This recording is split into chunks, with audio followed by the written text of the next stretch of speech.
नमस्कार, आप सभी का स्वागत है किराड़ू क्लासेस के यूट्यूब चैनल पे। मैं विष्णु कुमार आप सभी का तहे दिल से स्वागत करता हूं।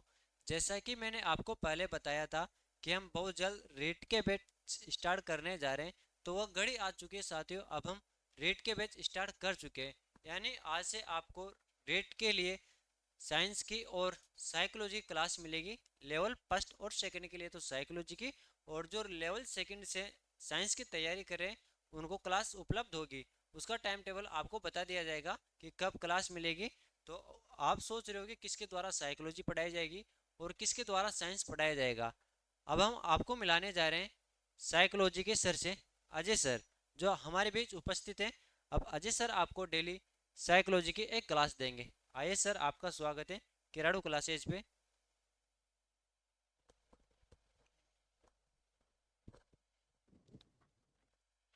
नमस्कार सभी का किराडू क्लासेज के इस यूट्यूब ऑनलाइन प्लेटफॉर्म पर आपका हार्दिक स्वागत है।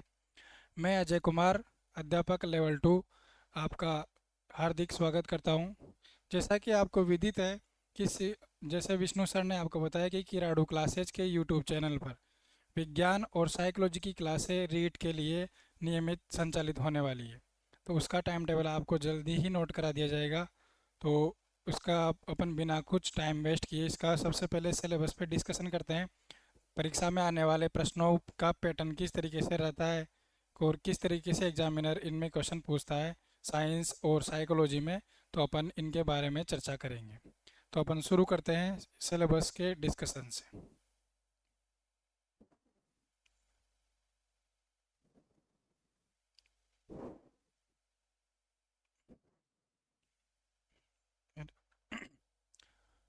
तो साथियों, हमें सबसे पहले जो सिलेबस का जो रीट पात्रता है उसके सिलेबस के बारे में अपन डिस्कशन कर रहे हैं। तो ये तो पता है ही आपको कि रीट की जो एग्ज़ाम है वो माध्यमिक शिक्षा बोर्ड राजस्थान द्वारा आयोजित किया जाता है। ठीक है, तो इसमें अपन जानते हैं कि एक तो लेवल फर्स्ट एक होता है और एक लेवल सेकंड होता है। तो लेवल फर्स्ट है जो विद्यार्थी या जो अभ्यर्थी कक्षा 1 से लेकर 5 तक का अध्यापक बनने का इच्छुक होते हैं, उनके लिए एक जो लेवल 1 का सिलेबस निर्धारित किया गया है। और जो विद्यार्थी या अभ्यर्थी कक्षा 6 से 8 के शिक्षक बनने के इच्छुक होते हैं उनके लिए लेवल 2 का सिलेबस निर्धारित किया गया।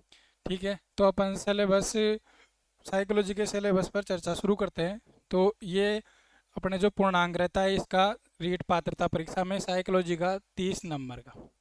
देखिए अभ्यर्थियों, जो ये साइकोलॉजी का जो पार्ट रहता है ये काफ़ी हद तक किसी भी एग्ज़ाम में, जो शिक्षक भर्ती के एग्ज़ाम में, उनमें बहुत बड़ा रोल प्ले करता है।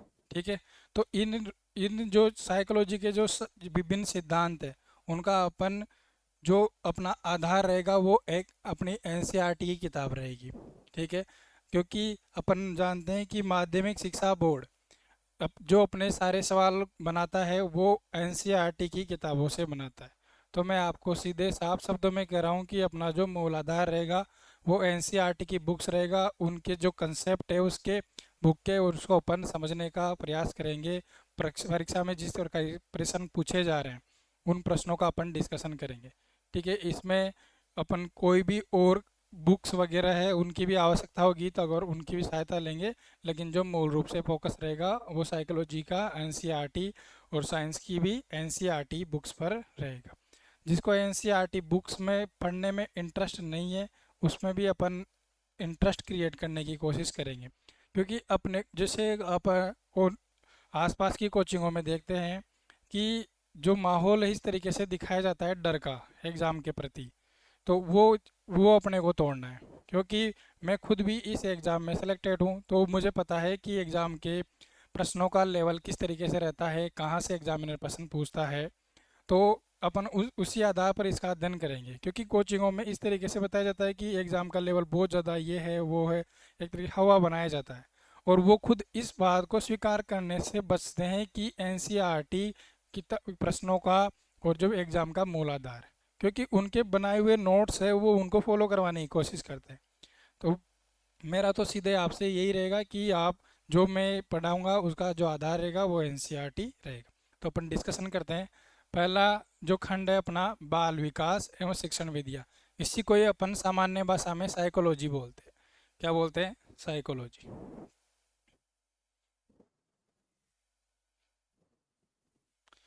तो इसमें कुल प्रश्न अपने को पात्रता परीक्षा में 30 नंबर के देखने के मिलेंगे। एक प्रत्येक प्रश्न 1 अंक का होता है। इसमें क्या क्या है अपने इसमें एक बार डिस्कशन करते हैं। तो पहला पॉइंट है इसमें बाल विकास। बाल विकास, देखिए आप कक्षा 1 से 8 तक के टीचर बनने जा रहे हैं, तो आपको एक बच्चे के विकास के बारे में बहुत ज़्यादा आपको जानकारी होना आवश्यक है। क्योंकि एक बच्चा होता है बिल्कुल एक नाजुक घड़ा होता है जी, ठीक है ना। तो वो बच्चा बिल्कुल नाजुक घड़ा होता है, उसको अपन डांट के फटकार के पढ़ाने के बजाय अपन उसको समझ के पढ़ाने का प्रयास करेंगे तो ज़्यादा अपने लिए उसको पढ़ाना आसान रहेगा, और अपन जो शिक्षा के क्षेत्र में उस बच्चे का व्यक्तित्व का निर्माण कर पाएंगे वो ज़्यादा बेहतर तरीके से कर पाएंगे। तो जो पहला ही टॉपिक आता है अपने पास आता है बाल विकास। ठीक है, तो बालक का विकास में सब पहले आता है वृद्धि। वृद्धि और विकास की संकल्पनाएं। तो सीटेट, रीट और अन्य जो भी पात्र राज्यों की पात्रता परीक्षाएं हैं उनमें वृद्धि एवं विकास से डेफिनेटली क्वेश्चन पूछा जाता है। डेफिनेटली वहाँ से क्वेश्चन पूछा जाता है। दोनों में अंतर अंतर दोनों की विशेषताएं, इनमें से क्वेश्चन पूछा जाता है। फिर विकास के विभिन्न आयाम और सिद्धांत। विकास के सिद्धांत, इसमें से भी हर बार क्वेश्चन आता है। विकास को प्रभावित करने वाले कारक विशेष रूप से परिवार और विद्यालय के संदर्भ में। क्यों? क्योंकि कक्षा 1 से 8 का जो बालक होता है, कक्षा 1 से 8 का बालक सबसे पहले परिवार में रहता है, उसके बाद विद्यालय में आता है। जबकि जैसे माध्यमिक स्तर के जो बच्चे होते हैं वो 9वीं क्लास से लेकर और आगे की जो पढ़ाई होती है बाहर शहर में भी करते हैं, तो उनका परिवार से इतना जुड़ाव रहता नहीं है। तो जो पहली से लेकर 8वीं तक के विद्यार्थी होते हैं उनका जुड़ाव परिवार और विद्यालय से संदर्भित होता है। तो उसको प्रभावित करने वाले कारकों में विशेष रूप से परिवार का और विद्यालय का योगदान होता है। और उनके अधिगम, देखिए बहुत ज़्यादा इम्पोर्टेंट टॉपिक है, बढ़िया प्रश्न यहाँ से बनाए जाते हैं। तो वृद्धि और विकास का अधिगम से क्या संबंध होता है, ठीक है, इसके बारे में चर्चा करेंगे। फिर आता है अपने वंशानुक्रम और वातावरण की भूमिका। वंशानुक्रम और वातावरण की भूमिका, देखिए जिस प्रकार कोई भी एक पौधा होता है उसको उसको मतलब पौधे से पेड़ बनने के लिए अच्छे बीज, अच्छे खाद इनकी आवश्यकता होती है। उसी के साथ साथ उनको एक बेहतर जमीन की भी आवश्यकता होती है।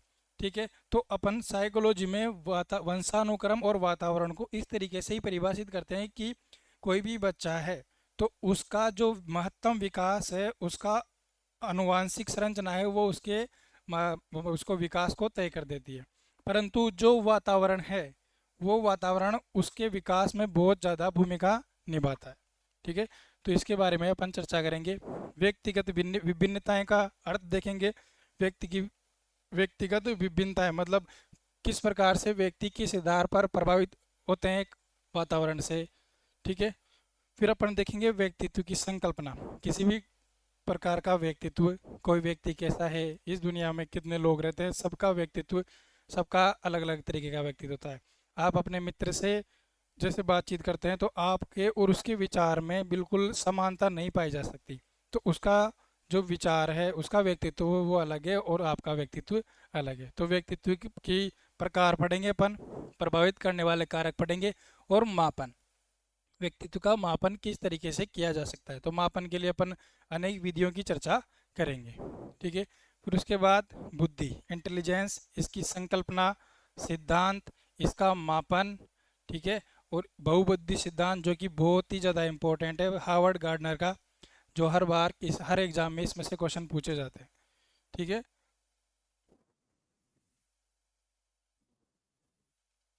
जी आगे विविध अधिगमकर्ताओं की समझ, जिसमें अपने वर्गीकृत किया जाता है पिछड़े, विमंदित, प्रतिभाशाली और सृजनशील। विविध प्रकार के अधिगमकर्ता मतलब जो जब आप विद्यालय में पढ़ाने जाओगे तो कक्षा 1 से 8 तक के बच्चों को आप पढ़ाओगे तो वहाँ पर आपको बच्चों की 4 श्रेणियाँ मिलेगी। कितनी श्रेणियाँ मिलेगी? 4 श्रेणियाँ। एक बच्चे ऐसा होगा जो प्रतिभाशाली होगा, जिसको आप चाहोगे कि पूरी क्लास इसकी जैसी बन जाए। ठीक है, कुछ बच्चे होंगे जो थोड़े से कम सीखेंगे, उनको पिछड़े बोलेंगे। ठीक है। कुछ बच्चे ऐसे होंगे जो मतलब क्रिएटिविटी सृजनशील होंगे, मतलब नई नई जो विधियां हैं, नए नए जो तरीके हैं, उनसे किसी भी क्वेश्चन को करने का प्रयास करेंगे। और एक रहते हैं विमंदित। कौन से? विमंदित। तो विमंदित वो बच्चे होते हैं जो थोड़े से मानसिक रूप से कमजोर होते हैं, और शिक्षक का दायित्व बनता है कि उनको साथ लेकर चले। तो इसके बारे में भी अपन अध्ययन करेंगे। अलाभान्वित बच्चे जो समाज के ऐसी मुख्य धारा से वंचित रह गए हैं, ठीक है, जो उनको अलाभान्वित बच्चों की श्रेणी में रखा जाएगा। विशेष आवश्यकता वाले और अधिगम अक्षमता। देखिए यहाँ से एक या दो दो नंबर का क्वेश्चन जरूर बनता है, किस प्रकार की अधिगम अक्षमताएं होती है। फिर अधिगम में आने वाली कठिनाइयों को देखेंगे, ठीक है। फिर उसके बाद समायोजन की संकल्पना, इसमें से भी ये भी बहुत इंपॉर्टेंट टॉपिक है, परीक्षा के लिए भी और अपने दैनिक जीवन के लिए भी। अपन देखते हैं कि आजकल साइकाट्रिस्ट जो चिकित्सक है, उनका कारोबार ज़्यादा बढ़ता जा रहा है। क्यों बढ़ता जा रहा है? क्योंकि विद्यार्थी क्या है, डिप्रेशन में रहने लगे हैं, ठीक है। तो न तो उनके माता पिताओं को पता होता है, कि इसको डिप्रेशन से बाहर अपन कैसे निकालें, ठीक है, और न ही उसके विद्यार्थी को पता होता है। तो अपन इस टॉपिक में इसकी संकल्पना देखेंगे, तरीके देखेंगे, और सबसे इम्पोर्टेंट कि समायोजन में अध्यापक की क्या भूमिका हो सकती है, इसके बारे में अपन अध्ययन करेंगे। फिर अधिगम का अर्थ, अधिगम का अगर अपन नॉर्मल भाषा में देखें तो अपन इसको सीखना कह सकते हैं, लेकिन इसका विस्तृत अध्ययन अपन जब शुरू करेंगे उसी में देखेंगे, वैज्ञानिक अर्थ देखेंगे। अभी आप इसका अर्थ ये समझिए, सीखना, और सीखने को कौन से कारक प्रभावित करते हैं। फिर इसके सिद्धांत देखेंगे। यहाँ से आपको 3 से 5 क्वेश्चन हर एग्जाम में देखने को मिलेंगे, जिनका आधार होता है एनसीईआरटी की बुक। कौन कौन से सिद्धांत देखेंगे? व्यवहारवाद, गेस्टार्टवाद, संज्ञानवाद और निर्मितिवाद। इनको अपन एक एक करके डिस्कशन करेंगे। और फिर देखते हैं बच्चे सीखते कैसे, बच्चों के सीखने की प्रक्रिया किस प्रकार की होती है, मतलब अधिगम की प्रक्रिया किस प्रकार की होती है। बच्चे चिंतन कैसे करते हैं, कल्पना कैसे करते हैं, लॉजिक तर्क कैसे करते हैं। इस उपागम को बोलते हैं निर्मितिवादी उपागम, जो कि आजकल किसी भी शिक्षा का केंद्र बिंदु हो गया है, निर्मितिवादी उपागम, ठीक है। फिर उसके बाद अनुभाविक अधिगम, संकल्पना मानचित्र। किसी भी, जैसे अपन कोई भी समस्या अपने सामने आती है तो उसकी पहले अपन मैपिंग करते हैं, अपने दिमाग में क्या करते हैं, उसकी मैपिंग करते हैं। तो मैपिंग में अपन उसको ये देखते हैं कि अपन इस समस्या का समाधान किस तरीके से करेंगे, खोज करके करेंगे, ठीक है। और भी जो तरीके होंगे उनसे समस्या समाधान किया जा सकता है। फिर आता है अभिप्रेरणा, ठीक है, और अधिगम के लिए इसके निहितार्थ। देखिए, सब आपको साइकोलॉजी में एक क्वेश्चन देखने को मिलेगा कि एक अच्छा शिक्षक कौन सा है। एक अच्छा शिक्षक कौन सा? जो बच्चों को अच्छी तरीके से पढ़ाता है, या जो बच्चों के साथ मजाक करके पढ़ाता है, या जो बच्चों को प्रेरणा देता है आगे बढ़ने के लिए। तो सबसे जो अच्छा शिक्षक होगा, वो अच्छा शिक्षक होगा जो बच्चों को मोटिवेट करे, अभिप्रेरित करे, वो एक अच्छा शिक्षक माना जाता है। फिर उसके बाद अपन देखते हैं कि शिक्षण अधिगम की प्रक्रियाएं, एनसीएफ जिसे अपन बोलते हैं राष्ट्रीय पाठ्यचर्या रूपरेखा, शॉर्ट में इसे को अपन बोलते हैं एनसीएफ 2005। इससे भी एक क्वेश्चन डेफिनेटली आता ही आता है। और शिक्षण अधिगम की व्यू रचना, व्यू मतलब जैसे चक्रव्यूह का नाम सुना है ना आपने महाभारत में।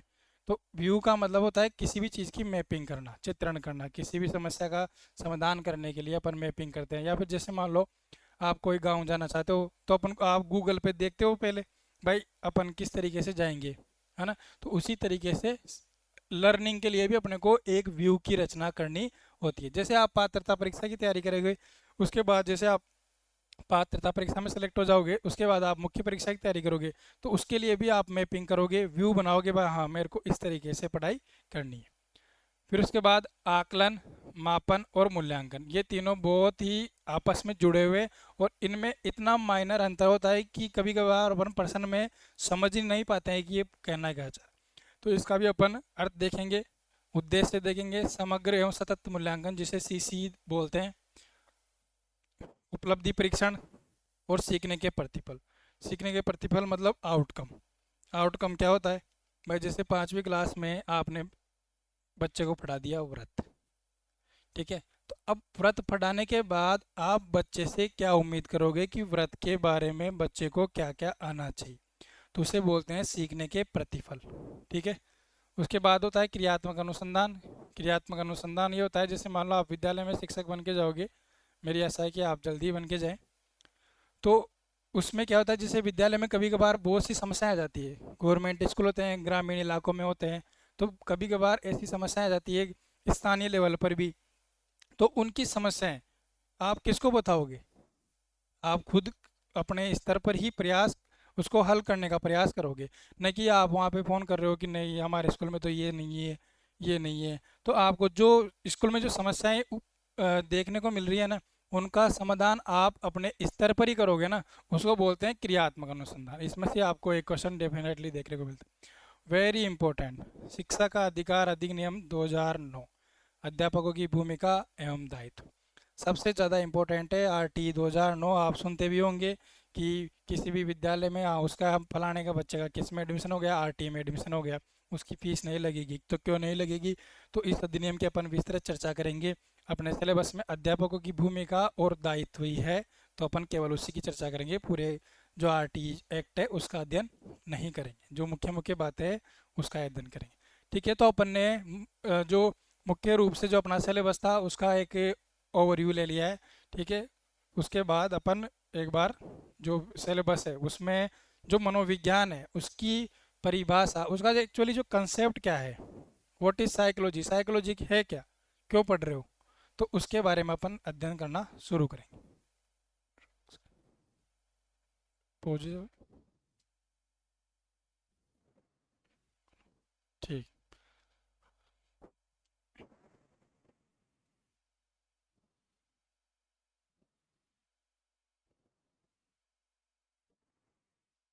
देखिए साथियों, तो अपन जो परीक्षा में प्रश्न पूछे जाते हैं ना, वो बहुत ही स्टैंडर्ड जो लैंग्वेज होती है ना उसमें पूछे जाते हैं।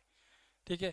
अपन को इस बात से डरना नहीं है कि जो शब्द यहाँ पे लिखवाए जा रहे हैं वो बहुत ही ज़्यादा कठिन लिखवाए जा रहे हैं। हालांकि मैं आपको उनका मतलब बताऊंगा, और उनका जो अगर विस्थापित कोई शब्द होगा कि इसको सरल भाषा में क्या बोला जाए वो भी बताने का प्रयास करूंगा। लेकिन मैं जो यहाँ पे लिखाऊंगा वो शब्द आपको ऐसे एज इट इज़ याद करने ही होंगे, क्योंकि एग्जामिनर प्रश्न बिल्कुल उस तरीके से ही बनाएगा जिस तरीके से बुक्स में क्वेश्चन और भाषा लिखी गई है। ठीक है। उसमें आपको सरल तरीके से नहीं देगा कि राम खाना खाता है, इस तरह का काम है नहीं यहाँ पे। ठीक है। तो वो जो किताबों का भाषा होती है उसी के बारे उसी पर ही अध्ययन करेंगे अपन, उसी के ही शब्दों को काम में लेंगे। ये तो एक सामान्य भाषा, सामान्य जो परिभाषा या सामान्य जो परिचय है अपन देख लेते हैं एक बार मनोविज्ञान का, जो कि सारे शिक्षक ही बताते हैं, मैं भी बताऊंगा, मेरे बाद कोई और भी बताएगा। ठीक है। तो आपको यहाँ पर सबसे ज़्यादा इम्पोर्टेंट तो ये ध्यान रखना है कि ये ग्रीक शब्द है। क्या है? ग्रीक शब्द है, जो दो प्रकार के शब्दों से मिलकर बना है। ठीक है। मनोविज्ञान को इंग्लिश में बोलते हैं साइकोलॉजी।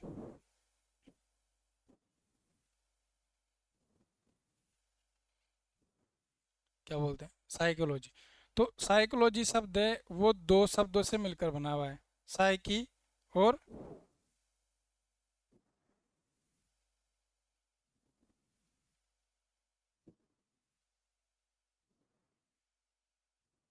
साइकी और लोगस। साइकी का अर्थ है आत्मा। क्या अर्थ है साइकी का अर्थ? आत्मा। अपन सामान्य भाषा में इसको कभी कभी मन भी बोलते थे। क्या बोलते थे? मन। और लोगस का अर्थ है अध्ययन। देखिए जो साइकोलॉजी का मूल भाव था, जब साइकोलॉजी जैसे अभी तो क्या है एक वैज्ञानिक विद्या शाखा है, वैज्ञानिक विद्या शाखा मतलब एक तरीके से विज्ञान है। अभी साइकोलॉजी क्या है? अभी एक विज्ञान है। जिस तरीके से अपन विज्ञान पढ़ते हैं उसी तरीके से अपन साइकोलॉजी पढ़ते हैं। लेकिन शुरू शुरू में जो साइकोलॉजी थी वो दर्शन शास्त्र का भाग था, दर्शन शास्त्र से ही इसका उदय हुआ है। ठीक है। तो दर्शन शास्त्र में भौतिक चीज़ों को कम महत्व दिया जाता है। भौतिक शास्त्र में सॉरी दर्शन शास्त्र में भौतिक चीज़ों को कम महत्व दिया जाता है। जो आध्यात्मिक, जो अमूर्त वस्तुएं हैं ना, चिंतन की वस्तुएं, उनके बारे में ज़्यादा डिस्कशन और उसकी में चर्चा की जाती है। तो साइकोलॉजी में जो आत्मा, जो ये शब्द है ना, ये दर्शन शास्त्र से ही लिया गया। जब वैज्ञानिकों ने, जब मनोवैज्ञानिकों ने ये अध्ययन करने का प्रयास किया कि मनोविज्ञान है क्या, तो सबने अपनी अपनी राय बताई। तो उसमें एक जो सर्वमान्य परिभाषा हुई वो हुई आत्मा की, कि ये मनोविज्ञान क्या है, आत्मा है। किसी भी व्यक्ति की आत्मा क्या कह रही है, किसी भी व्यक्ति का मनोविज्ञान मतलब उसका मन क्या कह रहा है, उसी को क्या मान लिया गया, सब मनोविज्ञान में आ गया। और लोगस जो इसका अर्थ अध्ययन है, ठीक है। तो इसका जो वर्तमान में केंद्र बिंदु है, अगर अपन समझने का प्रयास करें तो सबसे पहले, उससे पहले था ये आत्मा। क्या था, आत्मा। लेकिन ये बताइए आप, क्या आप आत्मा का अध्ययन कर सकते हैं, किसी की आत्मा का अध्ययन कर सकते हैं कि भाई इसकी आत्मा क्या सोच रही है, इसके अंदर ये आत्मा में कैसा है। अपन कहते हैं ना, भाई आत्मा सु तो गणो छोको आदमी, मन सु तो गणो मन को बुरो कौन है। क्यों, तो आपको पता कैसे चला हो कि वो मन का बुरा नहीं है, तो उसने कुछ रिएक्शंस किए होंगे, कुछ व्यवहार किए होंगे, तभी तो आपको पता चला ना कि वो आदमी मन का बुरा नहीं है। इसका मतलब जो आत्मा का अध्ययन था वो एक तरीके से इस तरीके का अध्ययन हो गया, किसी भी तरीके का कि व्यक्ति का अंदर का अध्ययन। अब अंदर का अध्ययन कैसे करोगे आप, कोई दिखती थोड़ी है आत्मा। तो बाद में जो व्यवहारवाद जैसे अपन सिद्धांत पढ़ेंगे बाद में, उन मनोवैज्ञानिकों ने सबसे जो इम्पोर्टेंट साइकोलॉजी का जो आधार माना, वो किसको माना, व्यवहार को। किसको माना, व्यवहार को, बिहेवियर को माना, व्यवहार को माना। ठीक है, तो अभी जो मनोविज्ञान का केंद्र बिंदु है वो है मानव का अनुभव और उसका व्यवहार। किस तरीके से मानव किसी भी चीज़ का अनुभव करता है। जैसे अपन कहीं पे जा रहे हैं, बस में जा रहे हैं, बस में जा रहे हैं, तो बस में बहुत ज़्यादा मान लो गर्मी पड़ रही है, जैसे गर्मी पड़ रही है, जैसे अभी भी यहाँ भी पड़ रही है, तो वो जो बस का अनुभव होगा, है ना, और उसके आधार पर वो क्या प्रतिक्रिया करेगा। प्रतिक्रिया क्या होती है, व्यवहार होती है। किसी भी चीज़ की प्रतिक्रिया क्या होती है, व्यवहार होती है। तो उसका केंद्र बिंदु पहले आत्मा से हटकर अभी किस पे आ गया है, मानव के अनुभव। तो वो बस में जाने वाला व्यक्ति अपना क्या बताएगा, अनुभव बताएगा। और व्यवहार कैसे प्रदर्शित होगा, उसके रिएक्शन से, उससे बोलने से। ठीक है ना भाई, मेरा बस में अनुभव कैसा रहा, मैं उदयपुर जा रहा था तो बारिश का मौसम है, तो अच्छी अच्छी हरियाली थी, कुंभलगढ़ भी बीच में आया, तो आप उधर से निकले तो एक आपको वहाँ भी हरियाली, ऊंचे ऊंचे नीचे झरने, पेड़ वगैरह, पहाड़ वगैरह आपको देखने को मिले, तो वो क्या हो गया, उसका व्यवहार का अध्ययन हो गया। ठीक है ना। तो वर्तमान में मनोविज्ञान का जो केंद्र बिंदु है वो क्या है, व्यवहार का अध्ययन। ठीक है, वर्तमान में देखो ये समझने की बात है, ये वैज्ञानिक विद्याशाखा है। ये मूलतः दर्शन शास्त्र का विषय था, जो वर्तमान में एक विज्ञान का विषय बन गया। ठीक है, किसका, जिस नाम ही है इसका, मनोविज्ञान, मन का विज्ञान। तो अभी क्या है, ये एक वैज्ञानिक विद्याशाखा है जो क्या करेगी, जो किसी भी व्यक्ति का, मान लो कोई पर्सनल एक व्यक्ति, जैसे मैं हूँ, मैं एक सब्जेक्ट हूँ, मतलब मेरे पे प्रयोग किया जा रहा है, तो मैं एक सिंगल व्यक्ति हो गया तो मेरा अध्ययन किया जा सकता है। दो जनों का किया जा सकता है, मैं हूँ और आप हो, तो दो जनों का अध्ययन किया जा सकता है। या फिर किसी संगठन, जैसे मान लो संगठन किसी का भी हो सकता है, विद्यार्थियों का हो सकता है, कोई कंपनी के कर्मचारी हो सकते हैं।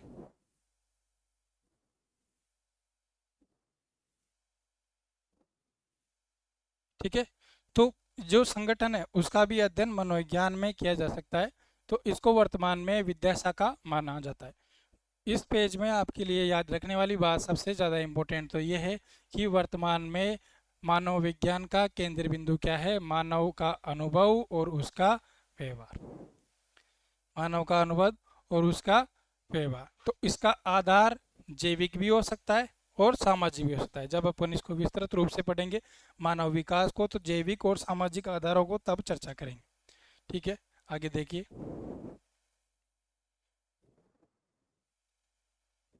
जी,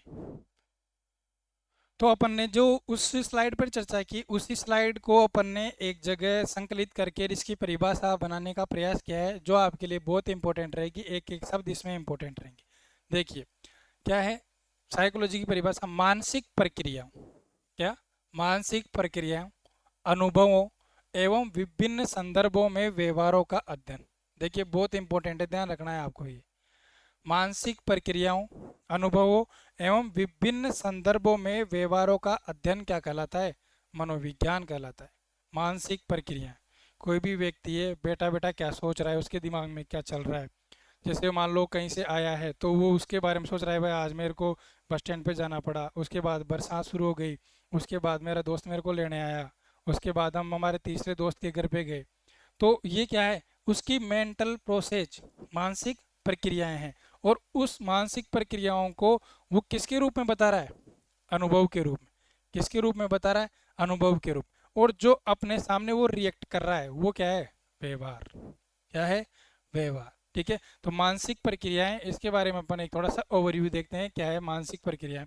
देखो, अनुभव जो होता है ना, वो आंतरिक भी हो सकते हैं और बाह्य भी हो सकते हैं। आंतरिक भी हो सकते हैं और बाह्य भी हो सकते हैं। लेकिन जो आंतरिक अनुभव होते हैं ना, वो अपने को किस में प्रदर्शित होंगे, मेंटल प्रोसेस में। किस में प्रदर्शित होंगे, मेंटल प्रोसेस में। तो मेंटल प्रोसेस है क्या, व्हाट इज मेंटल प्रोसेस, मानसिक प्रक्रियाएं है क्या।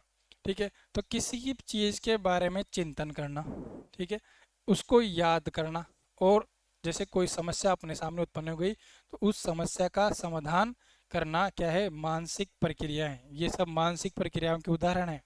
आप कोई भी चीज़ जैसे याद करते हो, ठीक है, तो वो स्मरण करते हो, वो क्या है, मानसिक क्रिया। कोई गणित का सवाल आ गया, आप उसको सोचते हो, भाई इसको किस सूत्र से करूं, किस विधि से करूं, वो क्या है, मेंटल प्रोसेस, मानसिक प्रक्रिया।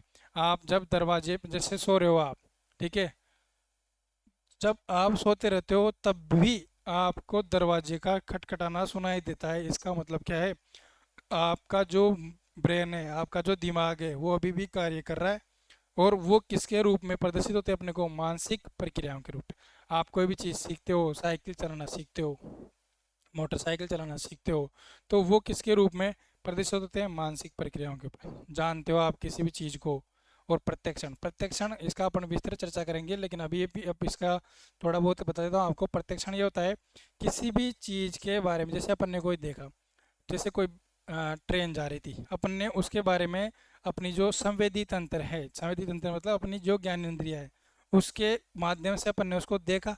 और अपन ने अपने दिमाग में एक संरचना बनाई कि इस तरीके की एक संरचना है, ठीक है, लोहे की है, उसके पहिए लगे हुए, ठीक है, और उसका इंजन आवाज़ करते हुए जा रहा है। तो मैंने जब किसी को ये बताया तो उसने, उसके दिमाग में अपने आप ही आ गया कि वो क्या थी, एक ट्रेन थी। क्या थी, ट्रेन। तो आपने उसकी पहचान ट्रेन के रूप में करी, इसे कहते हैं प्रत्यक्षण, परसेप्शन। ठीक है, इसे बोलते हैं प्रत्यक्षण। ठीक है, आगे देखते हैं अपन, अनुभव। तो आपने परिभाषा आप दिमाग में रखिए, अपन अलग अलग शब्द इसका अध्ययन क्यों कर रहे हैं, क्योंकि मानसिक प्रक्रियाओं और मानसिक प्रक्रियाओं का विभिन्न अनुभवों के संदर्भ में व्यवहार का अध्ययन, यही परिभाषा थी ना।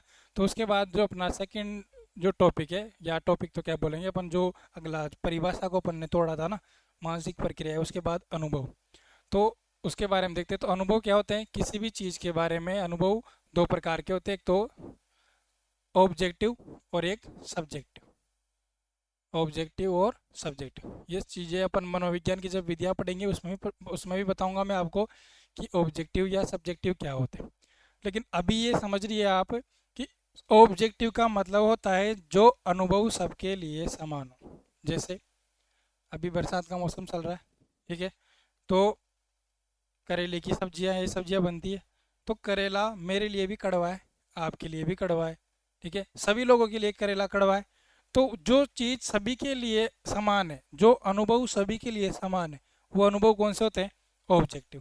कौन से होते हैं, ऑब्जेक्टिव। और जो अनुभव मेरे लिए अलग हो सकते हैं, आपके लिए अलग हो सकते हैं, तो वो अनुभव क्या होते हैं, आत्मपरक या सब्जेक्टिव। अधिकांशतः जो अनुभव होते हैं वो होते हैं आत्मपरक। ठीक है, जैसे मान लो आप उदयपुर घूमने गए, ठीक है, मैंने तो उदयपुर घूमने का वर्णन इस तरीके से, अलग तरीके से करूँगा, भाई मेरे को तो अच्छा लगा। लेकिन कुछ लोग इस तरीके से करेंगे, नहीं नहीं यार हमें तो मज़ा ही नहीं है। तो इसका मतलब अनुभव होते हैं वो दोनों तरीके से अपन डिसाइड कर सकते हैं, ऑब्जेक्टिव और सब्जेक्टिव। फिर आ गया अपना जो मूलाधार है किसका, मनोविज्ञान का, क्या है, व्यवहार। तो व्यवहार देखो, सबसे पहले अपन इसकी परिभाषा देख लेते हैं, ठीक है, फिर उसका उदाहरण देखेंगे। क्या होता है व्यवहार, जब अपन किसी भी क्रिया में संलग्न होते हैं। देखिए, जो मैं शब्द यूज कर रहा हूँ वो आपको थोड़े से टफ लग सकते हैं, लेकिन यकीन मानिए आप प्रश्न इसी भाषा में पूछे जाएंगे। हालांकि मैं आपको इसका आंसर जरूर, इसको सरल करने का प्रयास ज़रूर करूँगा। तो जैसे आप किसी भी क्रिया में संलग्न हो, ठीक है, और उनकी प्रतिक्रिया। क्या है? उनकी प्रतिक्रिया। या फिर जैसे सामान्य प्रतिवर्त प्रक्रिया है। सामान्य प्रतिवर्त प्रक्रिया ये क्या होती है? जैसे मान लो मैंने आपको पिन चुभाया, पिन चुभाते आपने अपना हाथ पीछे खींच लिया, तो ये क्या है? एक सामान्य प्रतिवर्त प्रक्रिया। ये आपका व्यवहार ही तो था मेरे प्रति। वह जैसे मैंने पिन चुभाया और आपने हाथ पीछे खींच लिया, तो ये क्या है? एक प्रतिक्रिया है। ठीक है, और इसको बोलते हैं अपन सामान्य प्रतिवर्त प्रक्रिया। इंग्लिश में बोलते हैं इनको रिफ्लेक्स। पर्सन देखो ये इधर से ही दिखेंगे आपको, सरल भाषा की आप अपेक्षा ना करें मुझसे। जैसे और एक जैसे अपने जैसे ही एग्जाम देने गए आप रीट का, अच्छी तरीके से आपने मेहनत की थी, परंतु जैसे एग्जाम में प्रश्न पत्र देखा तो आपने देखा यार मैंने तो जो कोचिंग में पढ़ा था वो तो आया ही नहीं, मैंने तो उन सर की किताब पढ़ी थी वो तो आया ही नहीं। क्यों? क्योंकि आपने जो जो कठिन शब्द थे ना उनको छोड़ दिया, और जैसे ही आपने एग्जाम में देखा सामान्य प्रतिवर्त प्रक्रिया, तोते उड़ गए आपके। और एग्जाम में क्या हुआ? आपको परीक्षा के समय हृदय धड़कन बढ़ गई आपकी। तो ये भी एक क्या हुआ? आपका व्यवहार हुआ। ठीक है, तो इस तरीके से व्यवहार अपने को दो प्रकार देखने को मिलते हैं, प्रकट व्यवहार और एक अप्रकट व्यवहार। जंगल में जा रहे थे, शेर को देखकर भाग गए, प्रकट हो गया, मतलब सामने दिख रहा है, भागना सामने दिख रहा है। ठीक है, लेकिन कुछ व्यवहार होते हैं अप्रकट। शतरंज का खेल खेल रहे हो, कौन सा अगला कौन सी चाल चल रहा है, आप कौन सी चाल चल रहे हो, क्या सामने वाले को देख के बता सकते हो कि कौन सी चाल है? तो इस तरीके से अपन ने मनोविज्ञान का जो सामान्य एक ओवरव्यू था वो देखा। जो मुख्य शब्द थे, मुख्य जो परिभाषा में शामिल किए जाते हैं, जैसे मानसिक प्रक्रियाएं क्या है, व्यवहार क्या है, सीधा सीधा प्रश्न पूछ लिया जाता है, भाई व्यवहार क्या है, परिभाषा में उसकी तीन चार चीज़ें दे देगा। ठीक है, तो इस तरीके से अपन ने जो एनसीईआरटी पर आधारित मनोविज्ञान की जो परिभाषा थी उसका विस्तृत अध्ययन किया। शीघ्र ही अपन आगे के जो क्लासें हैं साथ ही विज्ञान की भी शुरू करेंगे और साइकोलॉजी में भी आगे शुरू करेंगे। धन्यवाद।